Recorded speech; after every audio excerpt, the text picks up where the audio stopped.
আরে বাবা দিচ্ছি না ঢপ, খাওয়াবো বেস্ট চপ। তাই শিলিগুড়ির এই নিউলি ওপেন ক্যাফে ঢপের চপেতে পৌঁছে গেলাম বেশ স্বাদের খোঁজে, যেখানকার জমিয়ে আড্ডা দেওয়ার মতো অ্যাম্বিয়েন্স আর ভীষণ ফ্রেন্ডলি কাস্টমার সার্ভিস আমায় কিন্তু দারুণ ভাবে ইমপ্রেস করেছে। আর হ্যাঁ,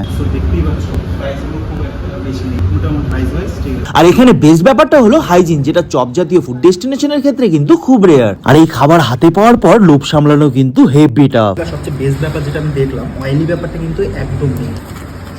একটু দেখতে পাচ্ছ, হচ্ছে পটেটো চিজ বল, গরম গরম পার্সিয়ান চিকেন কাটলেট, ভীষণ স্মুথ, ভীষণ স্পেশাল সস, এটা বেস্ট হচ্ছে ফিউশন ফ্রেশ ফ্রাই, একদম এটা কিচ্ছু হয় না, বেস্ট এখানে বলা হয়ে থাকে আলাদাই। দারুণ রুই মাছের চপ, কাসন্দির সাথে এটা খেয়ে দেবো, মানে একটা অন্যরকম অনুভূতি হবে। খেয়ে দেখো ভাই, না খেয়ে বুঝবে। এই সেরা ফুড ডেস্টিনেশনের লোকেশনটা স্বামীজি সরণি হাকিম